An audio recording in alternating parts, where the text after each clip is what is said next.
चलिए बेटे देखिए इधर विद्युत रसायन का अगला क्वेश्चन हम देख रहे हैं, फ्यूल सेल या ईंधन सेल।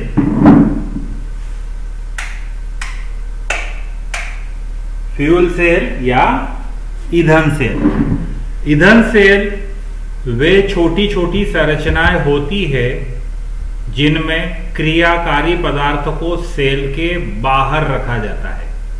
सेल के साधारण तौर पर हम जानते हैं सेल के अंदर रासायनिक पदार्थ भरे हुए होते हैं, तो दिक्कत यह आती है कि अंदर वाले पदार्थों की रासायनिक क्रिया समाप्त हो जाने के पश्चात सेल बेकार हो जाता है। सेल बेकार हो जाता है। तो जैसे हम देखते हैं ना कि हमारे घरों पे अगर हम गैस का प्रयोग करते हैं तो टंकी अलग रहती है और चूल्हा अलग रहता है, और गैस के चूल्हे में बर्नर में हम एक ट्यूब के द्वारा गैस की सप्लाई देते हैं। तो हम देखते हैं कि बाहर से जब तक गैस मिलती रहेगी जब तक हमारा बर्नर चलता रहेगा। तो इसी प्रकार से ये सेल ईंधन सेल है। ईंधन सेल इसको इसलिए कहा गया क्योंकि हाइड्रोजन और ऑक्सीजन ईंधन गैसें कहलाती हैं। हाइड्रोजन और ऑक्सीजन ईंधन गैसें कहलाती है, जिन दोनों को इस सेल के अंदर प्रवाहित करते हैं। बची हुई वेस्ट हाइड्रोजन लेफ्ट साइड से और बची हुई वेस्ट ऑक्सीजन राइट साइड से बाहर निकल जाती है। यह सेल तब तक कार्य करता रहता है जब तक कि इसमें हाइड्रोजन और ऑक्सीजन का प्रवाह निरंतर रखा जाता है। तो जो ईंधन सेल होते हैं कई प्रकार के होते हैं, किंतु चूंकि इसमें हाइड्रोजन तथा ऑक्सीजन गैस का फ्लो कर रहे हैं और ईंधन गैसों की ऊर्जा का प्रयोग विद्युत ऊर्जा बनाने में किया जा रहा है, इसलिए इस प्रकार के सेल को हम हाइड्रोजन ऑक्सीजन ईंधन सेल के नाम से जानते हैं। सेल की संरचना में हम देख रहे हैं बड़ा साधारण सा सेल है। इस सेल में दो ग्रेफाइट के इलेक्ट्रोड होते हैं जो छिद्रित होते हैं। तो हम बतला रहे छिद्रित ग्रेफाइट इलेक्ट्रोड हो गए। एक ये इलेक्ट्रोड है, एक छड़ है, एक ये छड़ है। ठीक है, बाहर हम देख रहे हैं कनेक्शन करने के लिए पेंच लगे हुए हैं इनमें दोनों में। इन दोनों छड़ों के ऊपर हम देखते हैं प्लेटिनम का वायर लिपटा हुआ होता है। यह प्लेटिनम का वायर है जो इन इलेक्ट्रोडों के ऊपर पूरा लिपटा हुआ है। इन दोनों इलेक्ट्रोडों के मध्य वाले भाग में, जिसको मिडिल कंपार्टमेंट हम बोल रहे हैं, इस मध्य वाले भाग में हम देखते हैं अम्ल या क्षारीय जल, अम्लीय जल या क्षारीय जल को भर दिया जाता है।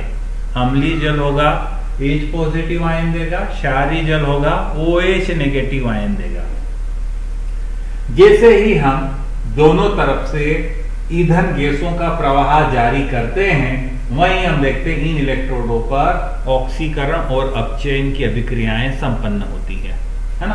बाहर हम देख रहे हैं कि पेंच के द्वारा दोनों छड़ों से हमने एक बल्ब को कनेक्ट किया हुआ है और वो बल्ब जल रहा है। तो बल्ब क्यों जल रहा है? क्योंकि सेल में हम देख रहे हैं रासायनिक क्रिया हो रही है, जिसके फलस्वरूप रासायनिक ऊर्जा विद्युत ऊर्जा में रूपांतरित हो रही है। एक तरफ अपन ने कौन सी गैस प्रवाहित की? हाइड्रोजन। दूसरी तरफ कौन सी गैस प्रवाहित की? ऑक्सीजन। जिस इलेक्ट्रोड पर हाइड्रोजन गैस प्रवाहित करते हैं, ये हाइड्रोजन गैस हम देखते हैं इलेक्ट्रॉनों का त्याग करती है, अर्थात इस इलेक्ट्रोड पर ऑक्सीकरण क्रिया होती है। और हम जानते हैं जिस इलेक्ट्रोड पर ऑक्सीकरण क्रिया होती है वो नेगेटिव इलेक्ट्रोड अर्थात एनोड के रूप में कार्य करता है। तो यह इलेक्ट्रोड एनोड के रूप में कार्य करेगा। जो हाइड्रोजन जारी है 4H पॉजिटिव इलेक्ट्रॉनों का त्याग कर दिया इसने, और ये जो आयन रहते हैं ये हम देखेंगे छिद्रित इलेक्ट्रोड से अंदर विसरित हो जाते हैं। अंदर क्या था? अम्लीय जल था, उसमें हाइड्रोजन आयन क्या हो गए? ये विसरित हो गए। दूसरे ओर से हम देख रहे हैं ऑक्सीजन गैस का प्रवाह किया जा रहा है छिद्रित इलेक्ट्रोड से होते हुए। जैसे ही ये भी मिडिल कंपार्टमेंट में प्रवेश करने लगती है, वहीं पर हम देखते हैं अपचयन की क्रिया होती है। ये इलेक्ट्रॉन ग्रहण हो रहे हैं। एक तरफ हमने देखा इलेक्ट्रॉन निकले थे, दूसरी तरफ हम देख रहे हैं कि इलेक्ट्रॉन ग्रहण हो रहे हैं। ग्रहण हो रहे हैं अर्थात अपचयन, और अपचयन जिस इलेक्ट्रोड पर होता है वहां पर इलेक्ट्रॉनों की कमी हो जाती है, फलस्वरूप धन आवेश उत्पन्न हो जाता है और इलेक्ट्रोड कैथोड के रूप में कार्य करता है। तो ये एनोड पर होने वाली अभिक्रिया, ये कैथोड पर होने वाली अभिक्रिया। संपूर्ण रिएक्शन को हम 2H2 plus O2 converted into 2H2O plus energy के रूप में प्रदर्शित कर सकते हैं। यह रिएक्शन कब संपन्न हो रही है? जब H पॉजिटिव है। H पॉजिटिव है अर्थात अम्लीय जल का प्रयोग किया। यदि क्षारीय जल का प्रयोग करते तो रिएक्शन निम्न प्रकार से संपन्न होती। हाइड्रोजन जो इलेक्ट्रोड से विस्तृत हो रही है वो क्षारीय जल में उपस्थित OH नेगेटिव आयनों के साथ में संयोग करेगी, जल का निर्माण करेगी। वहीं हम देखेंगे ऑक्सीजन दूसरे कंपार्टमेंट में जल के साथ में रिएक्शन करेगा, अपचयित होगा और OH नेगेटिव आयन प्रोवाइड करेगा।